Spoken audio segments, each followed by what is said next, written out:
Tumaas ang bilang ng mga naitatalang cybercrime o mga krimen gamit ang internet matapos maisabatas na ang Cybercrime Prevention Act of 2012. Gayunman, madali raw itong nasusugpo lalo't marami rin ang nagre-report sa mga otoridad. Narito ang aking report.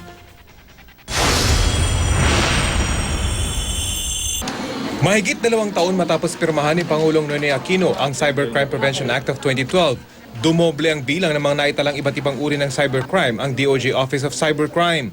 Sa datos mula sa PNP Anti-Cybercrime Group mula 288 noong 2013, umakyat ito sa 614 noong 2014. Nangunguna rito ang internet fraud o scam at libel.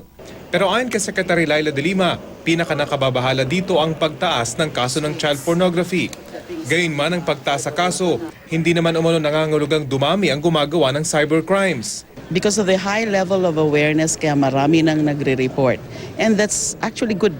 That's good because kung rini-report, ina-actionan. Kung rini-report, dun kami nakakaplano ng mga operations. Nitong mga nakaraang buwan, sunod-sunod ang naging operasyon ng mga otoridad laban sa mga nag-ooperate ng child pornography. At mula sa mga raid na ito, nabunyag umano ang nakalulungkot na katotohanan ng mismong mga magulang o kamag-anak ng mga kabataang biktima ang may pakana sa krimen. Magpropose nga kami ng mga legislative action para ma-address especially the liability of parents, of the adults. Mula 2001, mahigit 345% ang inakyat ng child pornography sites sa buong mundo. Linggo-linggo, 20,000 na litrato ng mga kabataan ang kumakalat sa internet. Ayon sa NBI Cybercrime Division, dumadami naman na ang nagre-report sa kanila kapag may nakikitang kaso ng child pornography na kinasasangkutan ng mga kabataang Pinoy.